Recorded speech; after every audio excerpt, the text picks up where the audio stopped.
남자의 인생을 스치는 여성들이 있다. 바람처럼 부드럽고 기분 좋고 하지만 쉽게 잊혀지는 존재들. 그러나 어떤 여성들은 번개처럼 그의 삶을 가로지른다. 그는 그 이유를 설명할 수 없고 이해하지도 못한다. 하지만 그녀 안에 있는 무언가가 그의 내면 깊숙이 살아남는다.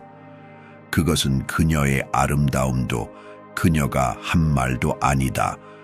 더 깊고 더 오래된 무언가, 무의식에서 말을 거는 무언가이다. 칼 융은 진정한 사랑은 의식의 표면에서 태어나는 것이 아니라 영혼의 깊은 곳에서 시작된다고 말했다. 그리고 이 이야기는 바로 그곳에서 시작된다. 남자가 이해하지 못하는 감정, 이유 없이 끌리는 무엇인가에서. 남자가 깊이 사랑에 빠지게 만드는 것은 인위적으로 만들거나 강요할 수 없다. 대중적인 믿음은 남자의 사랑이 노력에서 나온다고 말한다. 함께 있고 기쁘게 하고 모든 것을 나누는 것에서. 하지만 그것은 집착만 낳을 뿐 열정은 아니다. 융은 행동과 말 넘어 상징과 투사, 영혼의 신비가 태어나는 보이지 않는 세계를 보라고 초대한다. 남자의 마음을 움직이는 여성은 애써서 그러는 것이 아니다. 그저 존재하기 때문이다. 자기 자신을 숨기거나 꾸미거나 진실을 타협하지 않기 때문이다. 그녀가 뿜어내는 고요한 에너지는 남에게 잘 보이려는 것이 아니라 진정성에서 나오는 것이다. 바로 그 점이 남자를 혼란스럽게 만든다. 그의 방어 기제가 무너진다. 논리가 무너진다.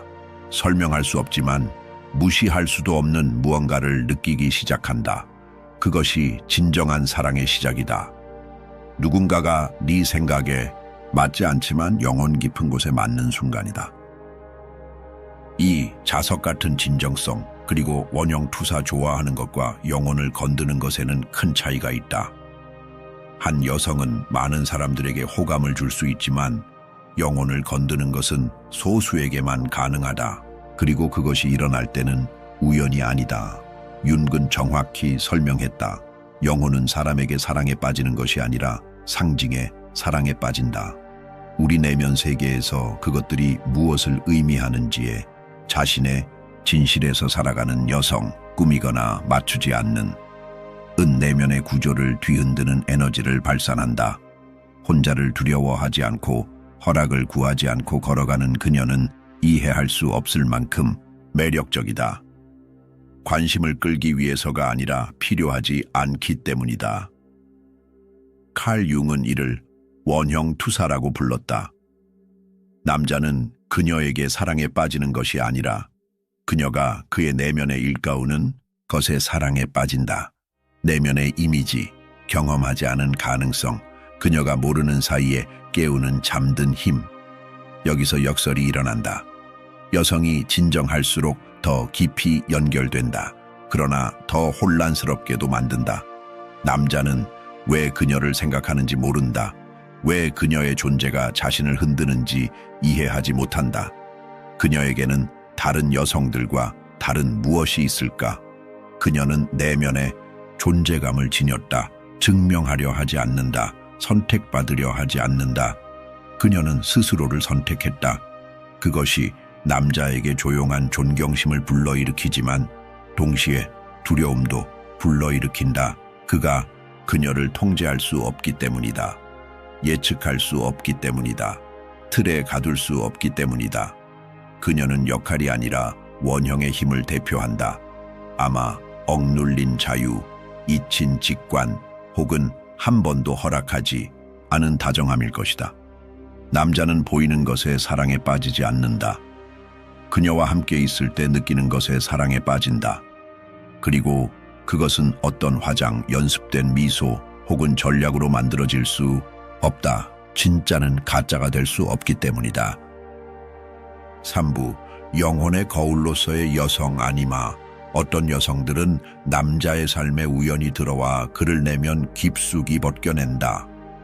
말이나 몸짓이 아니라 자신도 모르게 비추는 무엇으로 그녀는 그를 바꾸려 하지도 구하려 하지도 않는다. 단지 존재할 뿐이다. 존재함으로써 그는 더 이상 피할 수 없이 그녀 속에서 자신을 보게 되는 아주 맑은 거울이 된다. 칼 융은 이것을 아니마의 활성화라고 불렀다. 남성 무의식 속 여성적 부분. 남자가 여기에 자신의 아니마를 투사할 때 그는 그녀에게 사랑에 빠지는 것이 아니라 그녀가 상징하는 것을 사랑하는 것이다. 즉, 자신의 영혼에 잊혀진 잠재력이다. 그녀는 그가 통합하지 못한 한 측면을 대표한다. 아마도 느끼는 능력, 자신을 내어주는 것, 통제를 놓는 것, 혹은 직관적으로 사는 능력일 것이다. 그래서 그 연결이 그를 흔든다. 그 여성이 완벽해서도 아니고 이상적인 자질 목록을 충족해서도 아니다. 사실 그녀는 좋아 보이려 애쓰지도 않을 가능성이 크다. 오히려 보이지 않아도 빛나는 사람이다. 바로 그 점이 그를 강렬하게 만든다. 그녀는 오해받을까 두려워하지 않고 자신 그대로 존재한다. 중심에 서서 진실하게 말한다. 존중받지 못하면 떠난다. 적응하고 기다리고 양보하는 여성의 익숙한 남자를 깊이 혼란스럽게 만든다. 그녀는 기다리지 않는다. 그녀가 선택한다. 그리하여 그녀는 상징이 된다. 자유로운 영혼의 상징, 소유될 수 없는 것, 존중받거나 잃어버리는 것의 상징이다. 그 여성은 욕망의 대상이 아니라 문이다. 남자는 다가갈수록 어떤 것이 죽어야 다른 것이 태어날 것 같은 느낌을 받는다. 그게 두렵다. 왜냐하면 그런 사람을 사랑하는 것은 결정이 아니라 운명이기 때문이다. 그리고 한번 경험하면 아무것도 예전 같지 않다. 4부, 깊은 사랑에 대한 두려움과 초기 거리두기. 남자가 자신의 영혼을 비추는 여성을 만날 때 항상 머무르지는 않는다. 사실 많은 남자가 진짜 감정을 느끼기 시작할 때 도망친다. 왜일까? 그런 사랑은 편안하지 않다. 자아를 만족시키지 않는다. 기대에 맞지도 않고 통제도 유지할 수 없다. 그 여자는 단순히 그를 끌어들이는 것이 아니라 맞선다. 그리고 그것이 두렵다. 칼 융은 모든 변화가 내적 위기에서 시작된다고 말했다. 깊은 사랑은 본질적으로 위기다. 오래된 구조를 깨뜨리고 확신을 다치게 하며 보고 싶지 않았던 모든 것을 드러낸다. 그래서 진정성으로 진동하는 여성이 나타나고 팔리지도 않고 맞추지도 않으며 구원받을 필요도 없을 때 남자 내면에서 저항이 생긴다. 그녀가 잘못한 것이 아니다. 반대로 그녀의 감정적 자유, 빛, 평온함이 그가 해결하지 못한 부분을 비춘다. 그 여성은 자신도 모르게 그가 내면 세계와 단절되어 살아왔다는 것을 보여준다. 가장 놀라운 것은 아무 말도 하지 않아도 그녀의 존재만으로 충분하다는 것이다. 남자는 통제력을 잃는 듯한 느낌을 받는다. 더 이상 속일 수 없고 머물면 취약해져야 하며 수년간 닫아둔 문을 열어야 한다는 것을 느낀다. 어떻게 해야 할지 모르기 때문에 아무도 가르쳐주지 않았기에 도망친다.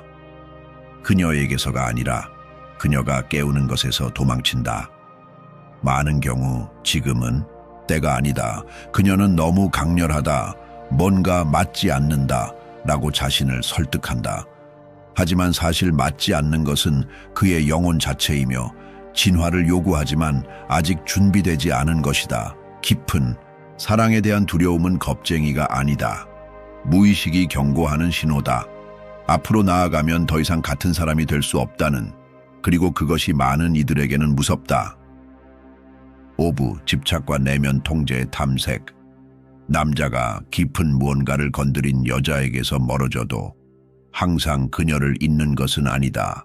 시간이 지나도 그녀는 그의 기억 속에 살아있다. 사라지지 않는 존재처럼. 그녀가 행동으로 그를 사로잡았기 때문이 아니라 그가 아직 통합하지 못한 무언가를 활성화했기 때문이다. 그리고 집착이 나타난다. 하지만 그 집착은 그녀 개인에 대한 것이 아니라 그녀가 대표한 것에 대한 집착이다. 그가 넘쳐 흐르는 감정을 느꼈던 순간, 그 에너지를 붙잡지 못했던 순간, 그는 그녀의 몸을 다시 찾으려는 것이 아니라 그녀의 존재 안에서 그의 영혼이 느꼈던 감정과 다시 연결되려 한다. 칼 융은 말할 것이다. 그 여자는 무의식적 원형을 모른 채 구현했다. 그녀는 상징, 도화선, 거울이었다. 그녀를 잃는다는 것은 사실 그녀와 함께 있을 때만 알 수 있었던 자신의 일부에 대한 접근을 잃는 것이었다. 그리고 이제 그 장소로 어떻게 돌아갈 수 있을까? 마음은 시도한다. 자아는 이성적으로 설명하려 한다. 그러나 영혼은 기억한다. 그 기억은 선형적이지 않고 사진처럼 지우거나 대화처럼 닫을 수 없다. 가장 깊은 곳에 울려 퍼지는 멜로디와 같아서 아무리 잠재우려 해도 침묵 속에서 계속 울린다. 그래서 그런 연결을 경험한 많은 남자들은 나아갈 수 없다고 느낀다. 그녀를 아직 사랑해서가 아니라 적어도 흔한 의미의 사랑은 아니고 그녀가 그의 감정 이야기에서 전환점이 되었기 때문이다. 문제는 그녀가 아니라 그녀와 함께 있을 때 접근했던 내면의 장소다. 감탄과 헌신, 연결의 공간이 그를 넘치게 했다가 텅 비게 만들었다. 가장 불안한 것은 그걸 다시 재현할 수 없다는 것이다. 다른 여자를 찾고 반복된 루틴을 하고 주의를 돌릴 수는 있지만 어느 것도 그곳으로 데려가지 않는다. 그 공간은 그녀 안에 있던 것이 아니라 그 안에 있었다. 그리고 이제 그는 그녀 없이 그곳에 도달하는 법을 배워야 한다. 그것이 진정한 변형의 과정이다. 사랑이 더 이상 밖으로 향하지 않고 내면의 부름이 되는 순간 육부, 상실을 통한 개성화의 여정 진실되고 의식적인 여성이 남자의 삶에서 떠날 때 깊은 무언가가 깨진다. 단순한 사랑의 이별이 아니다. 그것은 정신적 균열이며 그가 회피해왔던 자기 내면의 부분들과 마주하게 만드는 일종의 전환점이다. 칼 융은 이를 개성화로 가는 부름이라고 설명했다. 감정적으로 성숙해지고 무의식을 통합하며 진정한 자신이 되는 과정이다. 그리고 종종 그 부름은 평화가 아니라 상실과 함께 온다. 영혼을 건드린 여성을 잃는 것은 누구를 잃는 것과 다르다. 그녀는 단순히 존재만을 가져간 것이 아니라 떠날 때 그 안에 부족했던 모든 것을 드러냈다. 통제의 환상, 허울뿐인 강인함, 아무도 필요 없는 사람이라는 인격이 무너진다. 그리고 진짜 질문이 시작된다. 내 안에 어떤 부분이 그녀와 함께 남았는가? 이것은 낭만적 집착이 아니다. 존재의 균열이다. 그 여자는 의도하지 않았지만 더 큰 무언가를 상징했다. 그의 감수성, 억눌린 부드러움, 진정한 연결에 대한 갈망으로 향하는 문이었다. 그는 그 순간 그것을 알지 못했다. 하지만 그녀가 떠났을 때 그는 공허를 보기 시작했다. 그 공허 속에서 처음으로 자신을 발견한다. 그림자, 윤기 억압되고 잊혀졌으며 부정된 것이라고 묘사한 부분이 드러나기 시작한다. 그리고 되돌릴 수 없다. 고통은 진짜지만 동시에 길잡이이다. 상실은 벌이 아니라 시작이었다. 그녀는 그의 내면 세계가 불안정하다는 것을 보여주었다. 그의 가치는 통제할 수 있는 것에 있는 것이 아니라 느낄 수 있는 것에 있다는 것을 처음에는 그것이 그를 부서뜨렸지만 시간이 흐르면서 깨닫기 시작한다. 그 여자는 실수가 아니었다. 열쇠였다. 자신의 새로운 버전으로 나아가는 입문이었다. 그리고 질문으로 가득 찬 침묵 속에서 새로운 힘이 솟아난다. 영혼으로부터 다시 일어설 용기 있는 자의 힘이. 7부, 내면 과정에 대한 저항과 수용. 처음에 많은 남성들은 이 깨어남에 저항한다. 내면의 목소리를 끄고 싶어하고 산만해지고 피상적인 관계로 도피하거나 더 이상 공명하지 않는 오래된 패턴으로 돌아가려 한다. 하지만 무언가 변했다. 더 이상 맞지 않는 무언가가 있다. 예전에는 그들을 채웠던 것이 이제는 그들을 비우고 있다. 영혼이 닿은 순간 예전의 자신으로 돌아갈 수 없다. 시간이 걸릴 수 있다. 몇 주, 몇 달, 심지어 몇 년이 걸릴 수도 있다. 그러나 어느 순간 고요한 밤, 예상치 못한 대화 속 혹은 소음 가운데서 무언가가 그를 멈추게 한다. 그때 그는 깨닫는다. 문제가 그녀가 아니었다는 것을, 그녀에 대해 자신이 투사했던 이미지였다는 것을. 칼 융은 투영을 거울이라고 말했다. 우리는 타인을 있는 그대로 보는 것이 아니라 우리의 공허함을 채우기 위해 필요한 모습으로 본다. 그리고 그 투영이 깨질 때 아프다 하지만 또한 해방된다. 그 고통 뒤에는 진실이 있기 때문이다. 진짜 여행은 남자가 도망치는 것을 멈출 때 시작된다. 그 여자가 환상도 우연도 아니라 사랑이라는 가면을 쓴 스승임을 받아들일 때 시작된다. 머물기 위해 온 것이 아니라 그를 깨우기 위해 온 존재임을. 그때부터 그는 내면을 들여다보기 시작한다. 버림받는 것에 대한 두려움은 어디서 왔는가? 안전을 느끼기 위해 왜 통제를 필요로 했는가? 자신의 어떤 부분을 거부해 왔는가? 편안한 질문들은 아니다. 하지만 통합과 정서적 성숙, 파괴하지 않고 지탱하는 사랑으로 인도할 수 있는 유일한 질문들이다. 조금씩 답이 온다. 그리고 그와 함께 새로운 평화도 온다. 망각의 평화가 아니라 이해의 평화다. 더 이상 같은 이야기를 반복할 필요 없는 사람의 평화다. 두려움 없이 자신의 연약함을 아는 사람의 평화다. 그리고 밖에서 찾던 사랑이 마침내 내면에서 태어났다는 것을 발견한 사람의 평화다.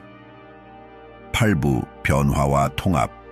새로운 사랑 시간이 흐르면서 그 깊은 사랑이 남긴 상처는 치유되기 시작하지만 단순한 망각처럼 사라지지 않는다.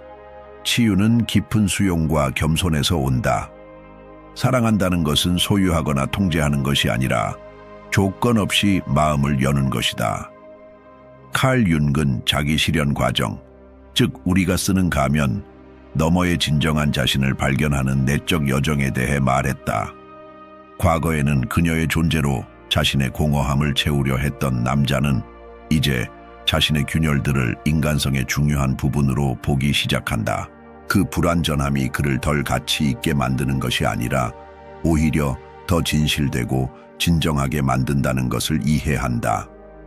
그녀는 더 이상 욕망과 혼란을 일으키는 닿을 수 없는 존재가 아니라 의도하지 않았지만 그에게 자신의 내면 세계의 가치를 보여준 여성이다. 감정, 두려움, 꿈, 그리고 성장할 수 있는 거대한 잠재력으로 가득한 세계다. 이 변화는 쉽거나 빠르지 않다. 두려움 없이 회피했던 것을 바라볼 용기가 필요하고 자아를 내려놓고 취약함을 받아들여야 한다. 하지만 바로 그곳에서 새로운 사랑이 태어난다. 강요하거나 얻는 것이 아니라 내면의 평화에서 나누는 사랑이다. 남자는 더 이상 외부의 인정에 자신을 의존할 필요가 없다는 것을 배운다. 그의 가치는 더 이상 누구에게도 달려있지 않다. 그리고 그 변화는 많은 이에게는 보이지 않지만 깊고 진정한 관계를 끌어당기고 유지하는 힘이다. 이 새로운 사랑은 자신과 주변 사람들에게 주는 선물이다. 왜냐하면 그것은 자유롭고 의식적이며 삶과 타인에 대한 존중과 감탄으로 가득 찬 사랑이기 때문이다. 9부 빛나는 기억과 영혼의 나침반 시간이 지나면서 그녀의 모습은 더 이상 아프지 않고 거의 신성한 빛나는 기억으로 변합니다. 더 이상 고통이나 욕망으로 가득 찬 기억이 아니라 스스로 빛나며 깊은 곳에서 길을 인도하는 내면의 상징입니다. 융은 진정으로 우리를 감동시키는 것은 영혼에 지울 수 없는 흔적을 남긴다고 가르쳤습니다. 그 상징은 현재에 있지 않아도 우리의 삶에 계속 영향을 미칩니다. 그 여자는 그가 걸어온 길에서 전환점이 되었는데 말이나 행동 때문이 아니라 존재 방식과 떠난 방식 때문입니다. 현재에는 없지만 무의식 속에서는 여전히 살아있는 보이지 않는 흔적입니다. 그녀는 길을 잃었을 때 그를 이끄는 나침반이자 진정한 사랑이 소유가 아니라 자유에 기반한다는 기억입니다.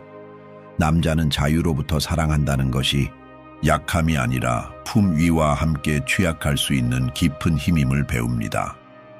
이것은 영혼이 닿고 변화될 때만 이해할 수 있는 교훈입니다. 이 사랑은 시간이 지나도 잊히지 않는 흔적을 남기며 시간과 공간을 초월해 성장과 의식으로 가는 길을 밝히는 빛입니다. 10부 영혼에 남는 잊을 수 없는 흔적. 그 여자는 단순한 스쳐 지나가는 인연이 아니었습니다. 그녀는 촉매자이자 등대이자 거울이었습니다. 그녀의 존재는 그 안에 깊이 잠들어 있거나 무시되었던 무언가를 깨웠습니다. 의식과 존엄성, 자유로부터 사랑하는 것은 상대방의 자아가 아닌 영혼의 흔적을 남깁니다. 그 흔적은 보이지 않지만 강력하게 남아 그 사람의 삶의 전과 후를 구분짓습니다. 그녀가 떠난 것은 끝이 아니라 그를 자기 자신에게로 다시 이끄는 열린 문이었습니다. 영혼의 변형 과정이 시작되었고 진정한 것은 쫓는 것이 아니라 온전히 사는 것입니다. 영혼으로 경험한 것은 결코 잊히지 않습니다. 그리고 그 기억 속에는 더 진실되고 더 자유로우며 더 깊게 사랑할 힘이 있습니다. 이 사랑과 칼 융의 깊은 심리학 여정에 함께해 주셔서 감사합니다. 이 메시지가 마음에 와 닿았다면 구독해 주세요. 함께 자아 인식과 영혼의 깊이를 탐험해 나가요. 다음 영상에서 만나요.